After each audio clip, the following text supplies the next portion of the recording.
பெயர் கல்மகுமாரி. நான் 5ஆம் வகுப்பு படிக்கிறேன். நான் நீர் சேமிப்பு பற்றி பேச வந்துள்ளேன். ஐம்பூதங்களில் ஒருவன் நீர். ஓரறிவு உயிரினத்திற்கும் தேவை நீர். ஆறறிவு மானிடத்திற்கும் தேவை நீர். நீரின்றி அலையாது உலகு. இந்த பூமியில் ஆதாரமே நீர்தான். நீர் இல்லை என்றால் எந்த ஜீவராசிகளும் வாழ்ந்திட முடியாது என்கிறார் வள்ளுவர். நமது முன்னோர்கள் நீரை தெய்வமாக போற்றி வந்துள்ளனர். பூமியில் 71% நீராலும் 29% நிலத்தாலும் உருவாக்கி உள்ளது.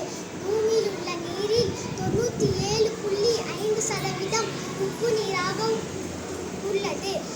இதில் 2.5% மட்டுமே குடிப்பதற்கு உதவும்